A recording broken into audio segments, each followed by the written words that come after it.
कहानी की शुरुआत में हम एक लड़की को देखते हैं जो रोड के बीचों बीच अपनी जान देने के लिए सड़क पर लेटी हुई है। कुछ ही देर में इस रोड पर एक गाड़ी आ जाती है। यह लड़की जैसे ही उस गाड़ी को अपनी ओर आता देखती है तो एक दर्दनाक मौत के डर से वो अपना इरादा बदल लेती है और वो सड़क से उठकर किनारे पर चली जाती नहीं हो। इस लड़की का नाम लीसा है। लीसा की जिंदगी बिल्कुल भी ठीक नहीं चल रही। दरअसल आज लीसा की बेटी का जन्मदिन है, लेकिन अब उसकी बेटी इस दुनिया में नहीं रही। तब हम देखते हैं कि जो गाड़ी कुछ देर पहले लीसा को इग्नोर करके आगे निकल गई थी, वो आदमी अपनी गाड़ी रिवर्स करके लीसा के पास आता है। गाड़ी के अंदर बैठा एडम नाम का आदमी लीसा से पूछता है, क्या तुम ठीक हो? जिस पर लीसा जवाब देती है, हाँ मैं ठीक हूँ, मुझे कुछ नहीं हुआ। इस पर उस आदमी ने लीसा को बताया कि इस सुनसान इलाके से शहर काफी दूर है, इसलिए अगर तुम चाहो तो मैं तुम्हें शहर तक लिफ्ट दे सकता हूँ। लीसा मान जाती है और फौरन उसकी गाड़ी में बैठ जाती है। सफर के दौरान एडम लीसा से पूछता है कि तुम अकेली इस सुनसान जगह में क्या कर रही थी। लीसा ने एडम को बताया कि आज मेरी बेटी का जन्मदिन है, जिस वजह से वो आज मुझे बहुत याद आ रही है, पर बदकिस्मती से वो अब इस दुनिया में नहीं रही और अब मैं बिल्कुल अकेली हूँ। कोई भी ऐसा नहीं है इस दुनिया में जिससे मैं अपना कह सकूं। लीसा की ये बात सुनकर एडम कहता है, अच्छा इस वजह से तुम रास्ते के बीचों बीच मरने के लिए लेटी हुई थी। जवाब में लीसा ने कहा, मैं मरना नहीं चाहती, बस एक बार किसी तरह से अपनी बेटी से मिलना चाहती हूँ। तभी लीसा कार का रेडियो ऑन कर लेती है। रेडियो पर एक न्यूज चल रही होती है। रिपोर्टर बताता है कि जंगल में एक सीरियल किलर घूम रहा है और आज सुबह इस किलर ने 2 और लड़कियों को मार दिया है। पुलिस के पास उस किलर की तस्वीर तो नहीं है, लेकिन उन्हें इसके बारे में ये जानकारी मिली है कि कातिल एक गोरे रंग का आदमी है जिसके पास ब्राउन कलर की गाड़ी है और उसके दाहिने हाथ पर एक क्रॉस का निशान है। ये खबर सुनकर लीसा के पैरों तले जमीन खिसक जाती है, क्योंकि रिपोर्टर रेडियो पर जिस कातिल का हुलिया बता रहा था वो कोई और नहीं बल्कि एडम ही था। उसके हाथ में क्रॉस का निशान देखकर लीसा बहुत ज्यादा डर जाती है। इससे पहले कि लीसा खुद को बचाने के लिए कुछ कर पाती, तभी एडम अचानक जोर से कार का ब्रेक लगाता है, जिससे लीसा का सर तेजी से कार की डैशबोर्ड से जा टकराया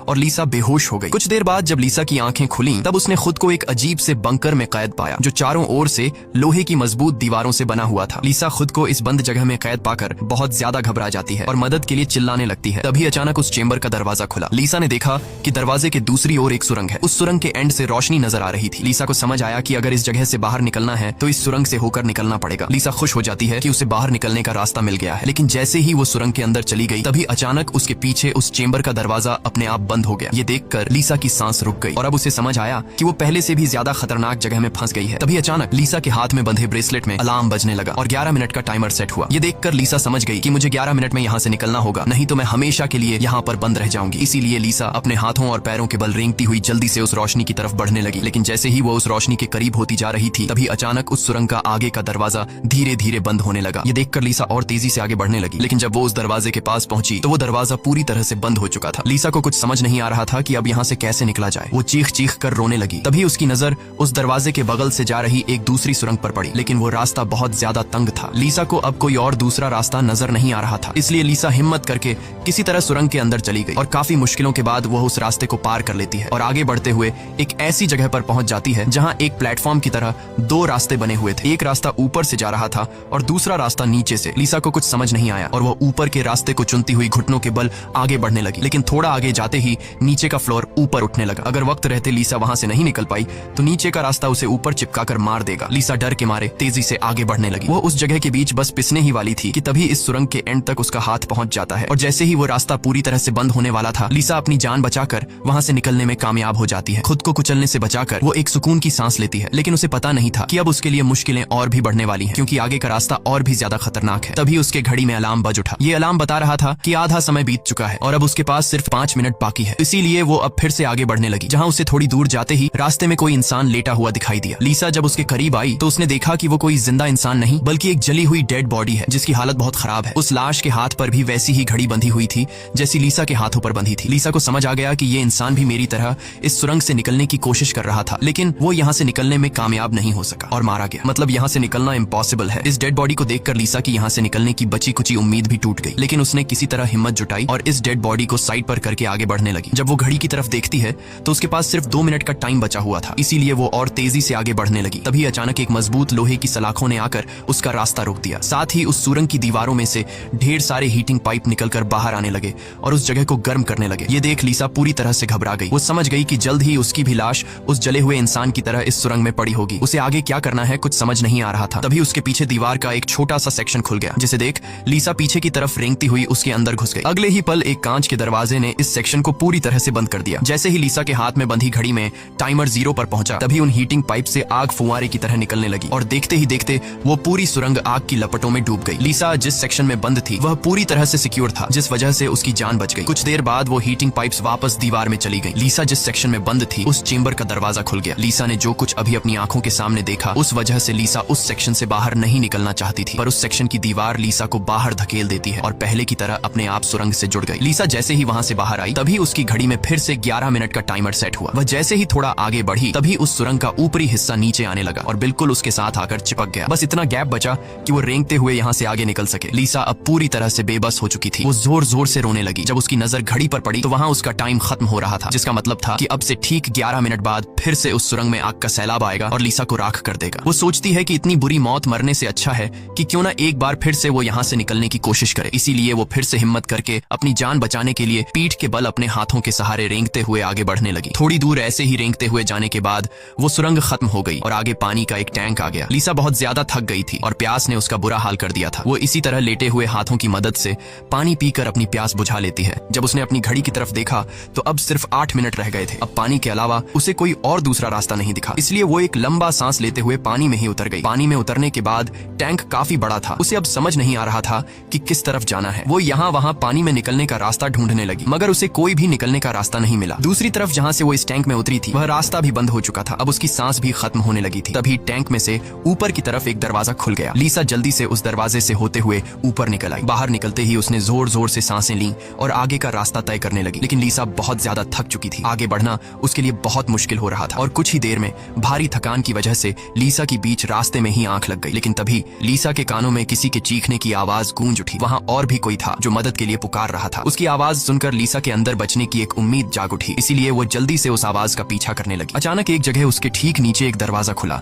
जिसके अंदर उबलता हुआ तेजाब था। लीसा उस तेजाब में गिरने से बाल बाल बची। वो तेजाब इतना खतरनाक था कि एक मजबूत लोहे को भी कुछ सेकंड में पिघला देता। लीसा जल्दी से अपने कपड़े का एक टुकड़ा काटती है और उसे टेस्ट करने के लिए तेजाब में डुबोती है। कपड़ा कुछ ही सेकंड में काली राख में बदल जाता है। ये देखकर वो बहुत ही संभल कर आगे बढ़ती है। वो अपने हाथों और पैरों को उस गड्ढे के किनारों पर रखकर उस जगह को पार करने ही वाली थी कि तभी उसका घुटना तेजाब में लग जाता है, जिससे लीसा दर्द से चीख पड़ी। खुशकिस्मती से उसके सूट की वजह से उसका घुटना गलने से बच गया, लेकिन उसके घुटने पर एक गहरा जख्म बन गया था। अच्छी बात ये थी कि अब वह मदद की आवाज काफी करीब से आ रही थी। लीसा अपना दर्द भूलकर फिर से उस आवाज का पीछा करने लगी और आखिरकार वो एक लोहे की ग्रिड के पास जा पहुंची। उससे कुछ दूरी पर एक और ग्रिड थी जिसके पीछे एक आदमी था। उस आदमी ने भी लीसा की तरह हाथ में घड़ी और सूट पहना था। लीसा उससे कहती है कि देखो मेरी बात सुनो, हम दोनों यहाँ पर फंसे हुए हैं, अगर हम एक दूसरे की मदद करें तो यहाँ से निकल सकते हैं। लेकिन वो आदमी काफी लंबे समय से उस सुरंग में फंसने की वजह से उसकी दिमागी हालत खराब हो चुकी थी। वो कभी लीसा को गालियां देने लगता तो कभी सॉरी करने लग जाता। वो कहता है कि ये लोग जल्द ही वापस आएंगे और हम दोनों को मार देंगे। ये कहकर वो पागल जोर जोर से हंसने लगा। तभी लीसा देखती है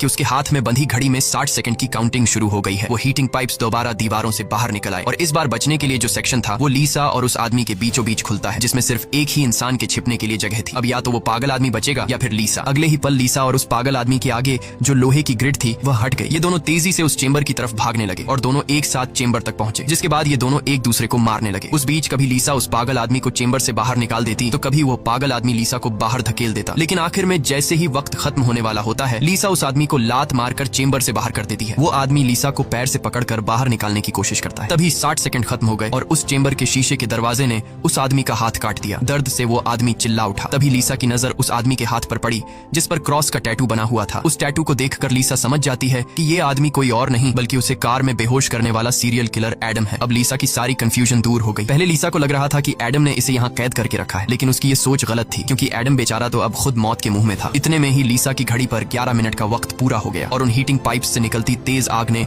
कुछ ही सेकंड्स में एडम को राख में बदल दिया। अपनी आंखों से एडम की इतनी भयानक मौत देखकर लीसा डर के मारे कांपने लगी। कुछ देर बाद सेक्शन के अंदर एक छोटे सुरंग में से एक रोबोट आता है। वह एक बहुत ही भयानक सा स्कल था। ये रोबोट लीसा को कोई नुकसान नहीं पहुंचाता बल्कि उसके तेजाब से जले हुए घुटने को ठीक कर देता है। लीसा ने उससे पूछा कि वो कौन है और उसे यहाँ क्यों लेकर आया है। जवाब में उस रोबोट के मुंह से एक टूल निकलता है और वो टूल लीसा के सूट के साथ कनेक्ट हो जाता है। उस टूल की मदद से लीसा को फ्लैशबैक की सारी बातें याद आने लगती हैं, जब वो कार में एडम के साथ थी और उसे एडम की सच्चाई का पता चलने पर एडम की उसके साथ झड़प हो गई थी। उस दौरान एडम ने लीसा पर चाकू से सीने पर वार किया और कार से बाहर फेंक दिया था। उसी पल लीसा को आसमान से उसकी ओर आती एक सफेद रोशनी दिखाई दी थी, जिसके बाद लीसा वापस प्रेजेंट में आती है। लीसा को अब एक बात समझ आ जाती है कि उन एलियंस ने ही दरिंदे एडम से उसकी जान बचाई थी और उसे यहाँ लाए थे, लेकिन वो उसे यहाँ क्यों लाए थे ये बताए बिना ही वो रोबोट वहाँ से निकल गया। लीसा ये भी समझ जाती है कि ये लोग जो भी हैं वे उसे मारना नहीं चाहते, बस उसे इस गेम को पार करना होगा, तभी वो यहाँ से निकल पाएगी। लीसा अब आगे का रास्ता तय करने उस चेंबर से बाहर आ गई। एडम का कटा हुआ हाथ भी वहाँ पर पड़ा हुआ था। उसी समय लीसा को उस कटे हाथ पर टाइमर के नीचे कुछ सिंबल्स दिखाई दिए। लीसा उन सिंबल्स का मतलब समझने की कोशिश कर ही रही थी कि तभी एक घूमता हुआ पंखा उसकी ओर आने लगा। उसे देख लीसा अपनी जान बचाने के लिए पीछे हटने लगी और उससे बाल बाल बचती हुई एक छेद से ऊपर की सुरंग में चली गई। तभी अचानक उसे सुरंग के ऊपर से किसी के चलने की आवाज सुनाई दी। वो आवाज एक जगह पर जाकर रुक गई। उस जगह पर सुरंग का ढक्कन खुला और उसमें से एक भयानक सा क्रीचर उतरा, जो देखने में तो इंसान था लेकिन जानवरों की तरह घुरा रहा था। उसका शरीर पूरी तरह से जल चुका था और उसकी आंखें सफेद पत्थर की तरह चमकदार थीं। तभी लीसा की नजर उसके कटे हुए हाथ की तरफ गई। उसका कटा हुआ हाथ देखकर लीसा समझ गई कि वो कोई और नहीं बल्कि एडम है, जो जलने के बाद एक राक्षस में बदल चुका है। अब वो लीसा को मारना चाहता था। एडम की आंखें जल गई थीं, इस वजह से वह लीसा को देख तो नहीं सकता था पर वो सुन सकता था। लीसा चुपचाप धीरे धीरे आगे बढ़ने लगती है, लेकिन तभी उसकी घड़ी के फर्श पर टकराने से एक हल्की सी आवाज गूंज उठी, जिससे एडम को उसकी भनक लग गई और तेजी से लीसा को मारने के लिए उसके पीछे आने लगा। लीसा उसके हाथ लगने ही वाली थी कि तभी लीसा एक पतली सुरंग से उस पार चली गई। एडम को कुछ नजर न आने की वजह से वह उस जगह को पार नहीं कर पाया। लीसा उस सुरंग से आगे बढ़ती हुई एक ऐसी जगह पर पहुंची जहां उसके पास आगे जाने के लिए दो रास्ते थे। लीसा को कुछ समझ नहीं आ रहा था कि किस रास्ते को चुनना चाहिए। वह बहुत सोचने के बाद जब उसे कुछ समझ नहीं आता तो वह एक अंदाजे से लेफ्ट वाले सुरंग में घुस जाती है। सुरंग के बाहर एक कमरा था जिसकी चारों ओर कांच की दीवारें थीं। उन दीवारों पर लीसा को उसके पैदा होने से लेकर अपनी बेटी को जन्म देने तक की सारी यादें दिखाई दे रही थीं। वहां लीसा ने यह भी देखा कि किस तरह उसकी लापरवाही की वजह से उसकी बेटी की जान चली गई। लीसा अपनी बेटी को याद करके बहुत रोने लगती है। तभी उसने देखा कि ऊपर छत से एडम फिर से उसके पीछे आ रहा है, लेकिन लीसा उससे अपनी जान छुड़ाकर एक दूसरे सुरंग में पहुंच जाती है, जहां उसने कुछ ऐसा देखा जिससे उसकी खुशी का ठिकाना नहीं रहा। उसने देखा कि उस सुरंग के खत्म होने पर बाहर नीला आसमान चमक रहा है। अपनी आजादी को इतने करीब से देखकर लीसा में दोबारा हिम्मत आ गई, लेकिन उस सुरंग को पार करने के लिए उसे एक कंटीले रास्ते से होकर गुजरना पड़ेगा। अब सिर्फ 60 सेकंड का टाइम बचा हुआ था। अगले ही पल हीटिंग पाइप्स भी दीवार से बाहर निकल आए, जो 60 सेकंड्स खत्म होते ही उस जगह को आग से भरने वाले थे। लीसा बिना टाइम जाया किए इन कांटेदार तारों के नीचे से जाने लगी, जिससे वो कांटेदार तार उसकी बॉडी में घुसकर लीसा की पीठ बुरी तरह से काट देते हैं। लीसा बहुत ज्यादा तकलीफ में होती है और उसके पीठ से बहुत ज्यादा खून निकलने लगता है, लेकिन लीसा खुद की परवाह किए बिना धीरे धीरे आसमान की तरफ बढ़ने लगी। तभी पीछे सुरंग में चेंबर खुला, जिसमें एडम झट से जाकर छिप गया। अब कुछ ही देर में आग का सैलाब आने वाला था। खून से लथपथ लीसा बाहर निकलने की कोशिश में थी, लेकिन बहुत ज्यादा खून बहने की वजह से अब आगे बढ़ना उसे मुश्किल हो रहा था। उसकी आंखें धुंधली हो रही थीं। तभी 60 सेकंड्स खत्म हो गए और अगले ही पल वहां आग बरसनी शुरू हुई। उससे पहले कि वो आग का सैलाब लीसा को भी अपनी चपेट में लेता, लीसा के ठीक नीचे एक द्वार खुला और वो नीचे एक चेंबर में जा गिरी और बेहोश हो गई। थोड़ी देर बाद जब लीसा की आंख खुली तो उसने देखा कि वो फिर से उसी जगह पर आ गई है जहां से उसने बढ़ना शुरू किया था। यानी अब तक उसने जितनी भी मेहनत की यहाँ से निकलने की, वो सारी जाया चली गई। ये देखकर लीसा अब पूरी तरह से टूट चुकी थी। तभी वो रोबोट उसकी मरहम पट्टी के लिए दोबारा आ जाता है। लीसा ने उसे मरहम पट्टी करने से रोका, क्योंकि वो दोबारा ये सब दोहराने के लिए तैयार नहीं थी। उसने रोबोट से कहा कि वो अब सिर्फ मरना चाहती है। उस रोबोट ने लीसा की बात मान ली और उसके मुंह से एक इंजेक्शन निकलकर लीसा के शरीर की तरफ बढ़ने लगा। तभी लीसा को एडम के हाथ पर बने हुए निशान याद आ गए। वो समझ गई कि जरूर वो निशान यहाँ से बाहर निकलने का रास्ता बताते हैं, इसलिए वो अपने खून से दीवार पर एडम के हाथ पर बने हुए निशान बनाने लगी, जिसे काफी गौर से देखने के बाद लीसा को पता लगा कि ये तो एरो है जो यहाँ से निकलने की डायरेक्शन बताते हैं। जैसे कि पहला एरो लेफ्ट साइड की तरफ मुड़ा हुआ था, जिसका मतलब रास्ते में आने वाली पहली दो सुरंगों में से उसे लेफ्ट साइड वाली सुरंग के अंदर जाना चाहिए। दूसरे नंबर का एरो राइट साइड की ओर मुड़ा हुआ था, यानी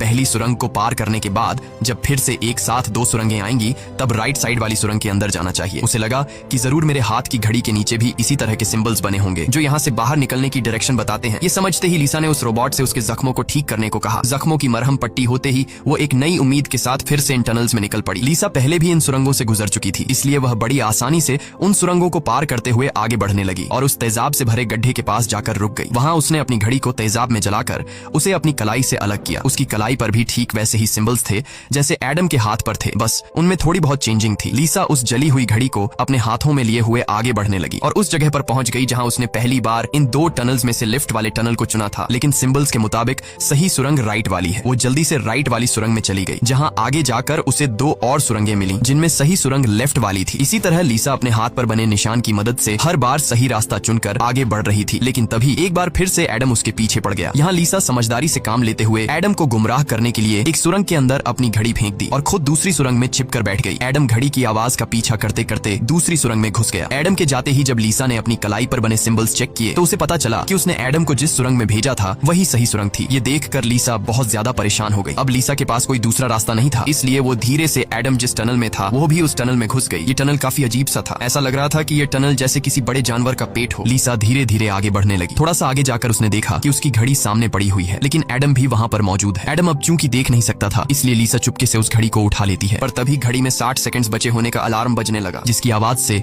एडम को लीसा की भनक लग गई। वह दोबारा लीसा का पीछा करने लगा। लगा। उससे बचने के लिए लीसा जिस रास्ते से आई थी उसी रास्ते से वापस भागने लगी। उस वक्त लीसा की घड़ी में 60 सेकंड्स का काउंटिंग शुरू हो चुका था और सुरंग से हीटिंग पाइप्स भी निकल आए थे। साथ ही सुरंग में बचाव चेंबर भी खुल चुका था। लीसा जल्दी से उस चेंबर में जाकर छिप गई। एडम भी वहां तक पहुंच जाता है, लेकिन अब काफी देर हो चुकी थी क्योंकि उस चेंबर को शीशे के दरवाजे ने बंद कर दिया था। यहाँ लीसा एडम को चिढ़ाने के लिए उसे मिडिल फिंगर दिखाती है, पर बदकिस्मती से इस बार आग बरसाने वाले हीटिंग ट्यूब्स आग बरसाए बिना ही अंदर चले गए, जिसके बाद चेंबर का दरवाजा भी खुल गया और अगले ही पल एडम लीसा पर टूट पड़ा। लीसा भी खुद को बचाने के लिए एडम से लड़ पड़ी और उस शैतान के सर को अपने पैरों से दबाने लगी। पीछे से चेंबर की दीवार भी लीसा को आगे की तरफ धकेलने लगा, जिससे उस शैतान एडम का सर कुचल गया और फाइनली लीसा को एडम से छुटकारा मिल गया। लीसा अब अपने रास्ते पर आगे बढ़ने लगी, जहां आगे चलकर उसे वापस 2 रास्ते मिले। उसकी कलाई पर बने सिंबल्स के मुताबिक उसे राइट वाले सुरंग से जाना था और ये उस भूल भुलैया की आखिरी सुरंग थी। लेकिन तभी लेफ्ट वाली सुरंग से एक लड़की बाहर निकल आई। उसे देख लीसा की आंखें खुली की खुली रह गईं और वो रोने लगी, क्योंकि यह लड़की कोई और नहीं बल्कि उसकी बेटी नीना थी। नीना के मरने के बाद से लीसा ने जीना ही छोड़ दिया था। उसकी बस यही एक ख्वाहिश थी कि वो किसी तरह नीना से मिल पाए और आखिरकार आज उसकी ये ख्वाहिश भी पूरी हो गई। नीना ने अपनी माँ लीसा से कहा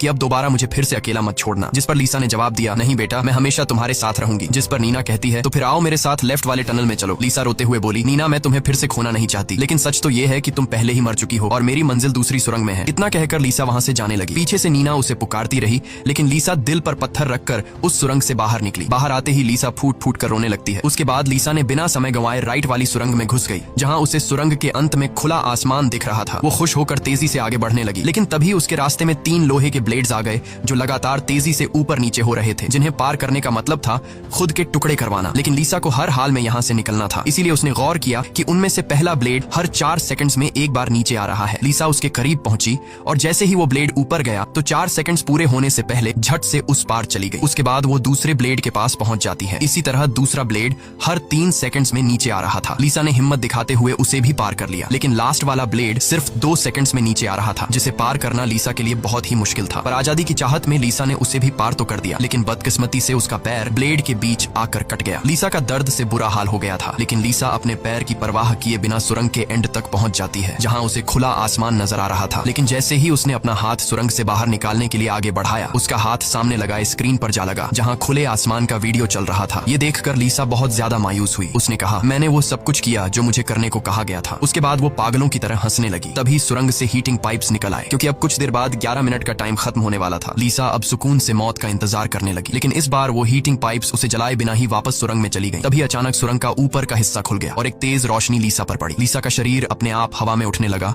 और उस रोशनी में समा गया। थोड़ी देर बाद जब लीसा की आंख खुली तो उसने खुद को एक झरने के किनारे पाया, जिसे देख लीसा के चेहरे पर मुस्कान वापस लौट आई। वहां पर नीना भी मौजूद थी। लीसा ने नीना से पूछा, क्या मैं मर चुकी हूँ? इस पर नीना ने कहा, तुम्हारा शरीर एक बार नहीं बल्कि अब तक कई बार मर चुका है। लीसा ने फिर से पूछा कि अब यहाँ मुझे क्या करना है? जिस पर नीना ने जवाब दिया, यहाँ तुम्हें बस जीना है और कुछ नहीं करना। यहाँ हमें पता चलता है कि जिस जगह पर लीसा अब मौजूद थी वो जगह दुनिया नहीं बल्कि कुछ और ही थी और किसी स्वर्ग की तरह खूबसूरत थी। इस फिल्म की शॉर्टकट एक्सप्लेनेशन ये है कि लीसा जब एडम के साथ कार में सफर कर रही थी, तब एडम ने लीसा पर चाकू से वार करके उसे मार दिया, जिसके बाद वह सीधा नरक पहुंची। वहां उसके पाप धुल गए और एंड में वह स्वर्ग जा पहुंची। इसी के साथ ये कहानी खत्म हो जाती है।